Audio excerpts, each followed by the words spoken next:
Ladies and gentlemen, we have a serious problem right now. With the death of Dusty Rhodes, you can see how bad the product will become. Now, I'm doing a debate of the week on him, so watch out for it after this one. It'll probably come out after my Raw review or before it. I can't be sure about it. But when you look at this show, I'll give it to you like this. If anybody loved the show, sorry, my allergies are really bad. If anyone loved the show, more power to you. I'm happy you enjoyed it. But for a person like me, who isn't like a huge smart mark, but I consider myself maybe near Mark's level, I care about at least decent storytelling, a good story arc. When you see people really deserve to have a nice rise, and you think that the WWE or anyone in wrestling would see this, you would go with it. You would see if it can be done. When I look at this card, when I see the structure of it and how it ended, there are very few things in here that were good at all. It was almost an entire show that was very bad. Very bad, ladies and gentlemen. This was a bad show. And let's get to the beginning. I didn't see the kickoff show. Unfortunately, I had situations. But the first match, the Money in the Bank ladder match, to try and see who would get the contract to go up against whoever was going to win the end of the night. Two major situations. Sheamus winning and Bray Wyatt coming to fuck with a Roman Reigns, when everyone knows that Roman Reigns should have won the match. Here, this is the way I thought about it. Oh, eyes is itching like crazy. Sorry, my allergies are bad. Making my eyes really itch, even after allergy medicine.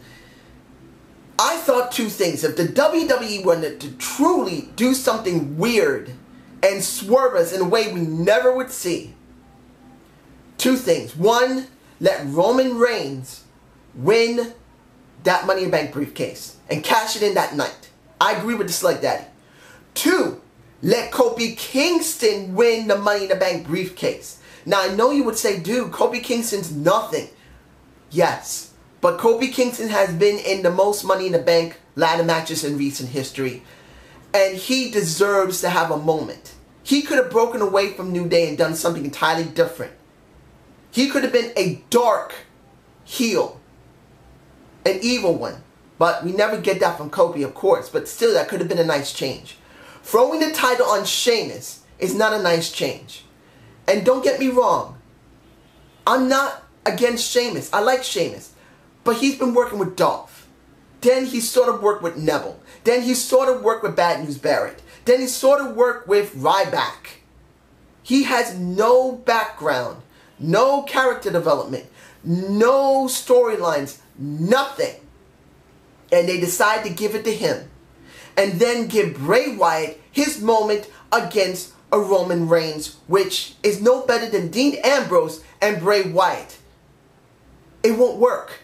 We went down that road before, and as hard as Bray Wyatt and Dean Ambrose tried to make the story work, it never worked. It just didn't. And seeing that Roman Reigns is now going down that road with Bray Wyatt is horrible, and I believe the next one is Battleground. Seeing Battleground with Bray Wyatt and Roman Reigns, I don't want to see it. Roman Reigns was the best person to get that briefcase. Sheamus isn't. And that is stupid. Here's another one stupid. The Divas match between Paige and Nikki Bella. Everyone saw what happened in the last pay-per-view. You could not stand it. I know there are people who are Bella fans, and I said this clearly as a Bella fan. And I know whoever is seeing this who is a Bella fan is going to say, dude, I know you're right. I'm saying this for the ones who don't know. So I know you guys, you understand, and girls. But for anyone who has never seen my channel and has loved the Bellas, how can you justify being happy that Nikki Bella again retains her championship through Twin Magic when she did actually again a decent match that was technical with Paige? Like I said, as much as anyone wants to say Nikki Bella is one of the best wrestlers there is, she's not. She's a average to an above average wrestler. That doesn't mean she's disgusting. It just means she's an above average wrestler. And there's nothing wrong with that. You can still get over if you have better tools in your tool chest. But when it comes to Nikki, she has nothing. It's not that it's her abilities 100%. She had her opportunity last year, Bella versus Bella, for the championship title. And they backed away from it. And I felt that was stupid, because if you're going to go there, you might as well go there and let the ones who liked it, let the ones who didn't like it, didn't like it. You should have went there with her. But then you did the most stupidest thing with her sister. And once again, just like the last pay-per-view, I can't remember what the last pay-per-view name is because I'm too frustrated right now. You have a good match with a Paige. You do fucking Twin Magic again. And even more stupid, the ref who noticed that Brie was the one who did the match, throwing tissues out of her bra where her titties are, still let the match go on. Nikki still wins, and we get this. This was the most stupidest thing anybody could do. And I may do a debate of the week on the Bellas. Should they stay in the WWE? Because they're not getting anywhere. Money don't mean shit if your performance sucks. Next, the Primetime Players versus New Day. Now, Kofi already had his match. And I gotta say this about Kofi, even if you guys don't care. Kofi, like I said, should have, if it wasn't the Roman Reigns, it could have been the Kofi Kingston who could have won. And when you see this, you hope that if Kofi is now going to be broken away from New Day eventually, he stays as a heel and becomes very evil. Because really, you could say anger management should be on a Kofi Kingston because he's not getting no fucking where. And when you see New Day versus Primetime Players, you knew the Primetime Players had to win. And they did. Gotta say this about Darren Young. Dude, the beard ain't working for me. Because of those curves in that beard, it just doesn't look right. He doesn't have a uniform type of hair on his face. I'm not saying this because he's homosexual. I'm saying this because he looks terrible with his beard. He should have had a whole beard or not have a beard at all. Maybe a goatee. Because he really doesn't look right with that hair on his face. But I'm very glad the Primetime Players won because they do have an attitude that's fun and it's their first actual title win. But you know that the Primetime Players and New Day are not over with. The only problem I have between them is that seeing them do that little banter on Main Event, maybe Superstars, maybe luckily on SmackDown does not mean they don't need it also on Raw. They need to have this silly banter on their promos, getting in the ring, talking in the back. We need more of it. Because without it, they just feel totally empty. Worse than the Usos did. And I like the Usos. You know how I felt about Usos. I knew those boys would get somewhere, and they did. Now, Ryback versus Big Show. Whew! I don't know where to begin with this. It's not the problem with Ryback facing Big Show. Was it? It's The Miz. The Miz in 2011 and 12 was the most entertaining heel we had. He dealt with Alex Riley. Then by 13 into 14, he dealt with Daniel Bryan. He was able to bring the best out of people because he stuck to the core values of his character. He's an evil fucking heel that everyone loves to hate. But when you see his gimmick now as this stupid philosophe type of actor, superstar from Hollywood, it really doesn't fit his character. The Miz looks terrible wearing that little hoodie with the glasses. Honestly, he looks terrible. He needs to go back to the way he used to be. It doesn't mean he has to have the mohawk. That's what Sheamus is sporting right now. But the attitude and the way he used to do work was so good. He can get anyone over. Look, he got Alex Riley over. He got Daniel Bryan over. He could get Ryback over if he's allowed to go back to the core values. When I see this, I don't see that. I don't.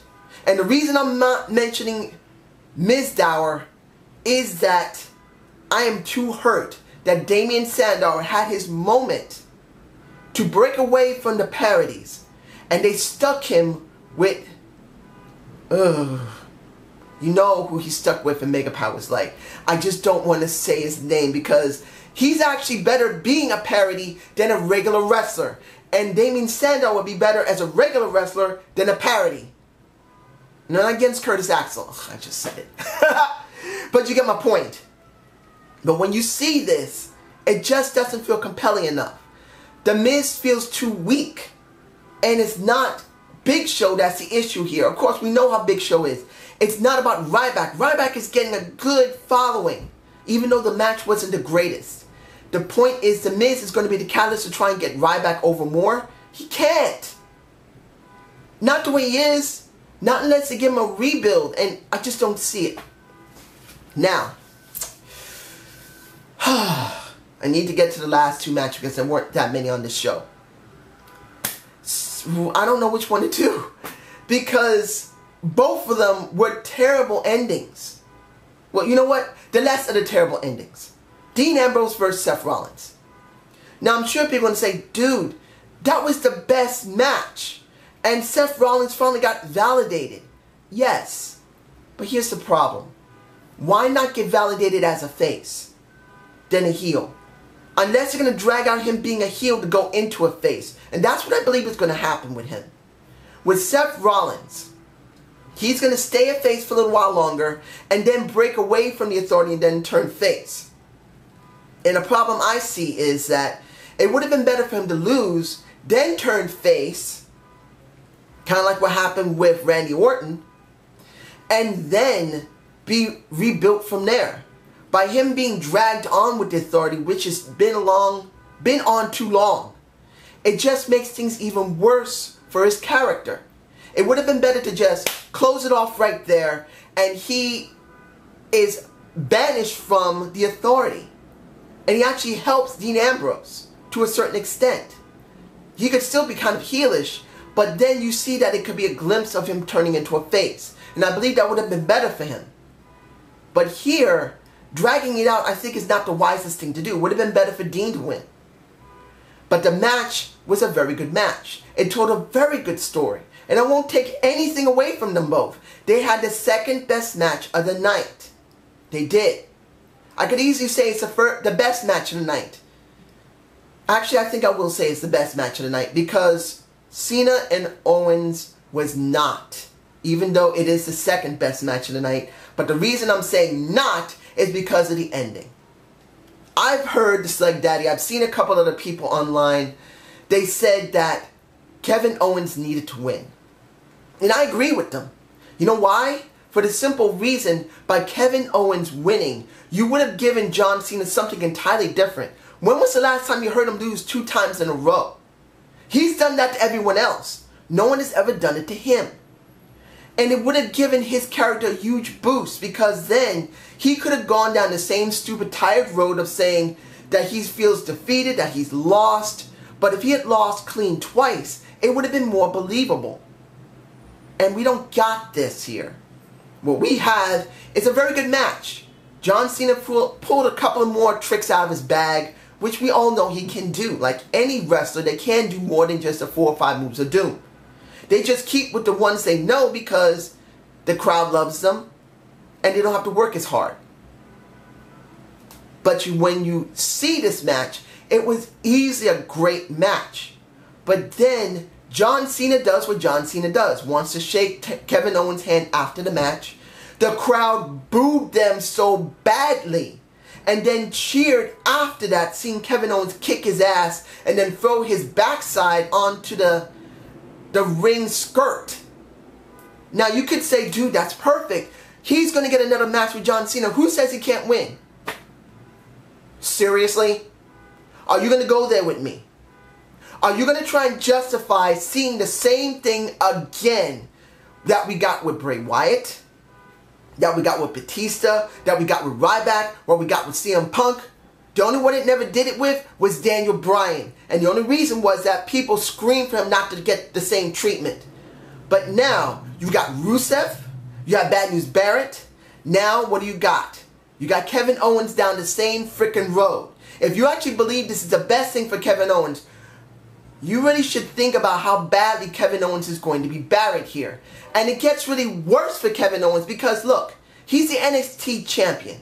You could say this is great publicity for NXT. That's if John Cena goes to NXT, it's sports around there, and maybe wrestle with a couple of people on that show. I will say this, if he goes to NXT this Wednesday with his title and faces someone that's on that roster, I will honestly say that him losing was a decent idea, because from there you can actually go through NXT and help some people even though they would lose. Of course they would lose, they're in NXT. But it would make sense. It would make sense with John Cena. He's a 15-time champ. Now he has another title, which means in general, all the titles he has, he's generally about 17 title champion because he had that title twice. If I remember correctly, you guys can tell me below. But when you see this, if he is not going to go to NXT at all and do nothing, this truly was the most stupidest thing you can do for Kevin Owens, who can truly do something for John Cena's career. He can revitalize him. He can make the older fans more interested in him because they're saying, oh shit, he finally fucking jobbed twice. Now I want to see what he can do. He jobs twice clean. Now I want to see what type of character change he's going to have. And if it is the same, at least the action that he usually goes through is different. But this is what we get. 100%. And to me, this was the worst part of the show. And it made me feel like without Dusty there, the show just seems worse. But you guys tell me below how you feel about it. And I hope you enjoy this Money in the Bank review.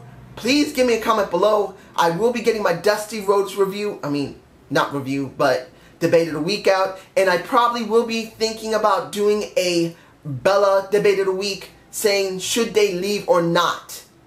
Because the way I see it, these are women, wrestlers, who do take pride in their work, who do want to get opportunities and get treated fairly. But maybe you should weigh the interest of more money compared to your respect. Have a good day and have a good night. Peace out!